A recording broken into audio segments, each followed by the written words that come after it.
పాత బట్టలతో కనిపిస్తే చాలు కిడ్నాపర్.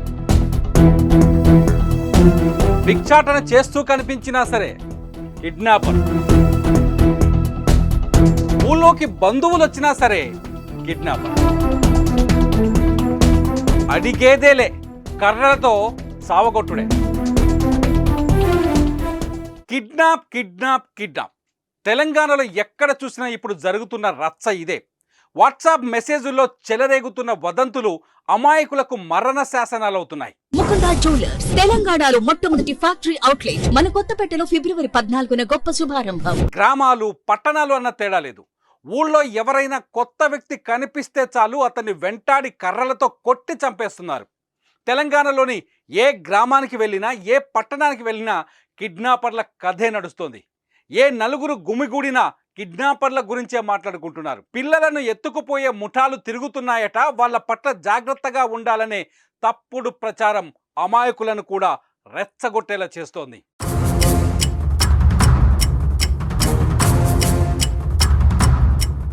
వరంగల్లో చిన్నపిల్లల్ని కిడ్నాప్ చేశారనే ఒక తప్పుడు వార్త కరీంనగర్ పట్టణంలో ఉండే ప్రజల వాట్సాప్లో తిరుగుతోంది. కరీంనగర్లో చిన్నపిల్లల్ని కిడ్నాప్ చేశారనే వీడియో ఖమ్మం ప్రజల వాట్సాప్లో తిరుగుతోంది. ఖమ్మంలో బాలుడు కిడ్నాప్ అయ్యాడని నిజామాబాద్లో తిరుగుతోంది. ఇలా మన రాష్ట్రానికి, మన ప్రాంతానికి సంబంధం లేని వీడియోలను కొందరు అతి జాగ్రత్తతో వైరల్ చేస్తున్నారు. సంబంధం లేని వీడియోలకు పనికిరాని కథలు రాసి జనం మీదకు వదిలేస్తున్నారు. ఈ వైరల్ వీడియోలు అమాయకులను రెచ్చగొడుతున్నాయి. ఎవరైనా కొత్త వ్యక్తులు ఊళ్ళో కనిపిస్తే వారిని కిడ్నాపర్లే అని అనుమానించి హత్యలు చేసేదాకా తీసుకెళ్తున్నాయి. నిజామాబాద్లో అదే జరిగింది.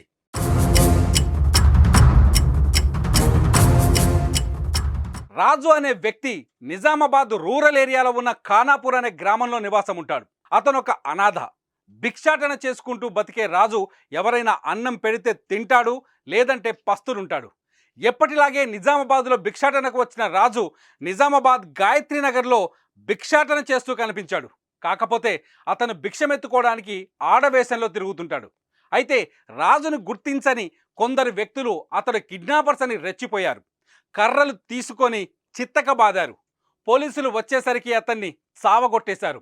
అంతేకాదు అతన్ని దెబ్బలు కొడుతున్న వీడియోను సోషల్ మీడియాలో కూడా వైరల్ చేశారు. ఆసుపత్రికి తీసుకెళ్లే లోపు రాజు చచ్చిపోయాడు. ప్రాణం పోయిన తర్వాత అతను మనవాడే అని గుర్తించారు.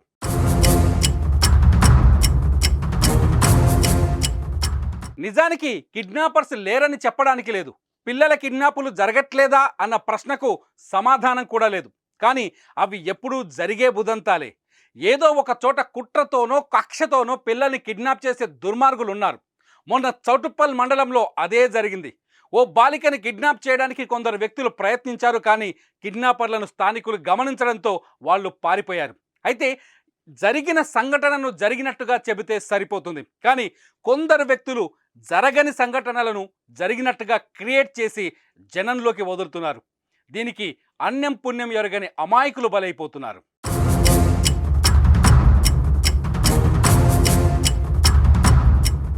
నిజానికి కిడ్నాప్ల కంటే ఆ పేరుతో ప్రచారమే ఎక్కువగా జరుగుతోంది. ఎక్కడో జరిగిన సంఘటనను మన పక్కూరిలోనే జరిగినట్టుగా వాట్సాప్లో వైరల్ చేస్తున్నారు కొందరు వ్యక్తులు. అందులో నిజానిజాలను తెలుసుకోకుండానే ఒకరి నుంచి మరొకరికి ఫార్వర్డ్ చేస్తున్నారు. ఇది చాలా ప్రమాదకంగా మారుతోంది.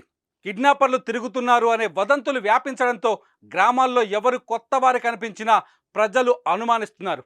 వాళ్ళ ఊరు పేరు అడిగేలోపే దాడులకు పాల్పడుతున్నారు.